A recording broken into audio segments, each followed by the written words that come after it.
Hello, for this week's video, we're talking about Brian Buckley, and I really enjoyed listening to this interview. Advertisements and the production that goes into them isn't something I'm all that familiar with or have been like that interested in, but I found this really cool to learn about. Um, like I said, I always thought like the advertising route was one of the things I was less kind of engaged in, but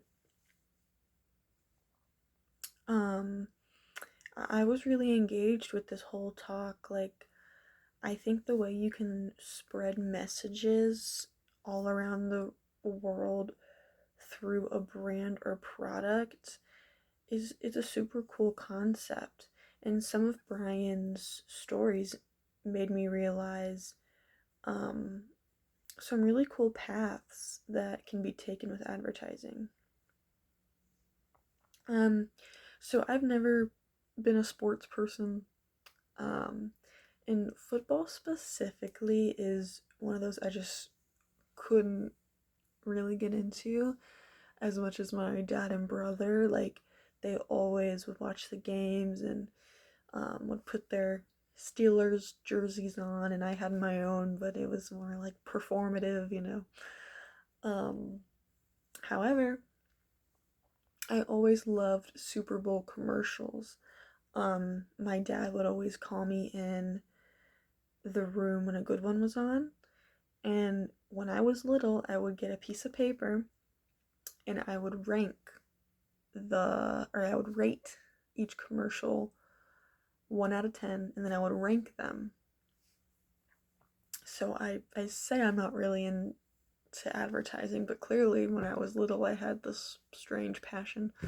Um, but I think it was like the scale and quality of these commercials. It's like they're almost like short films or like little skits, kind of. Like, I think um, the Super Bowl commercials, like, and looking at them that way, were interesting to me. Um, Talking specifically about the Lost Class advertisement, I thought that it was really beautifully done. I don't recall ever seeing this ad, but I definitely felt moved watching it, which I think means it succeeded in what it was set out to do. And I imagine it moved so many other people too. So, moving on to the three questions here. Um, for the camera-based decisions of the ad, um, I think the drone shots were a great choice. It really showed the scale and made you, as the viewer, feel the depth and the weight of the situation. Starting up close and pushing out, um, I think really added to like the shooting style of this ad.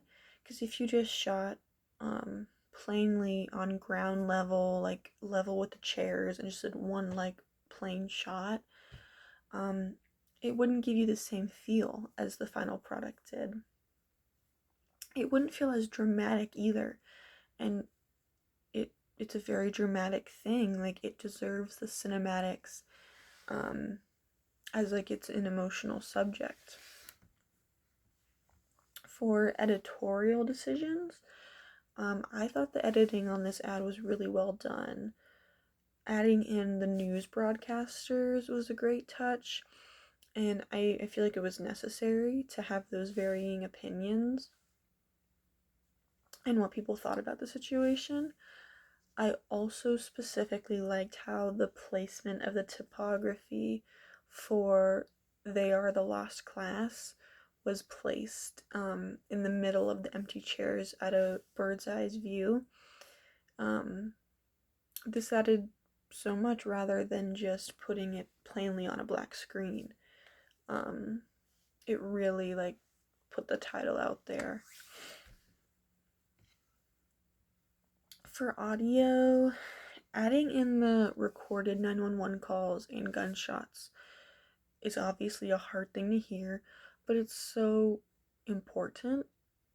Nobody wants to hear the voice of a panicked child in a life or death situation, but if you can't make your audience feel, then there's no point. In this scenario, you want people to feel uncomfortable because it doesn't even compare to the fear that these victims felt. Giving them even an ounce of that fear through your message could literally change someone's mind if they're put even a little bit into the position that like these kids were in. He also used the song Experience by Ludovico Einaudi. Probably said that terribly wrong, but I thought that was great. Music is so powerful and can be used in so many ways. It can really be great and is honestly essential sometimes to get people to feel what you want them to. It's why scores are part of movies, to subconsciously tell the viewer that like this scene is intense or this scene is melancholy. It adds so much. So the use of this song added emotion to the message that they were spreading. So yeah, I thought it was really well done. You can tell that it was very well thought out, and I mean, just learning about all they did, hearing Brian talk about it, like specifically for this ad that was like a little over a minute or however long it was, like they put so much into it because they really cared about it, and like that's important. Like you should care about, what you're creating. So for the 3 quotes that I chose, you asked Brian if the Kendrick Lamar halftime show counted as a kind of commercial.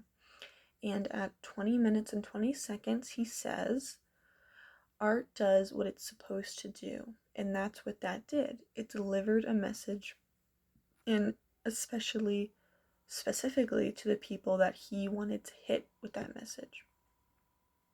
I think this is a great take personally, because while a halftime show, technically it's not a commercial, it still is advertising, because every time an artist performs, they are advertising. They're advertising their image, their album, whatever it is, but they're also advertising a message.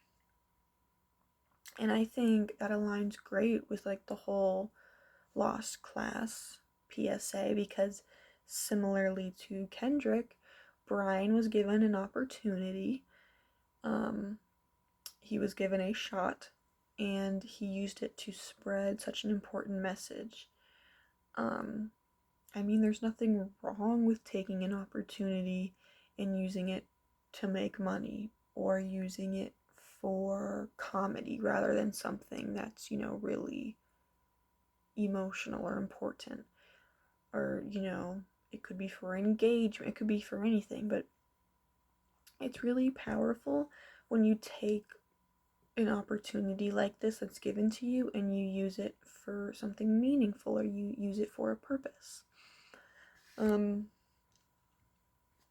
Next, Brian talks us through how the conference call went for the Lost Class, and he admitted how he immediately wanted to make changes because he was not confident that people would give a fuck, to put it bluntly. At 42 minutes exactly, he says, you can say, oh my god, everything's amazing, and you might get the job, or you can be a douchebag. And I think this is an important message.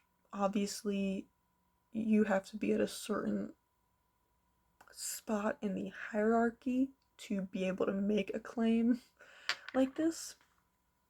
But if you are in a position where you can make comments and critiques, say the thing and take the chance, because like in this specific example, it changed everything. I mean, you don't make great art by people pleasing and by walking on eggshells. Chances are things can be changed and things can be improved, and like if you can say something, then say something. Lastly, right at the end, Brian had a quote that like I was really touched by. At 56 minutes and 39 seconds, he says, "That's one of the core messages to your students, which is, you can do it. You believe in something, you get to use your mind, but within this, what we are given as gifts in terms of material, you can do this. You can create work in this world that moves the meter." When he was talking about this, it honestly almost made me a bit emotional.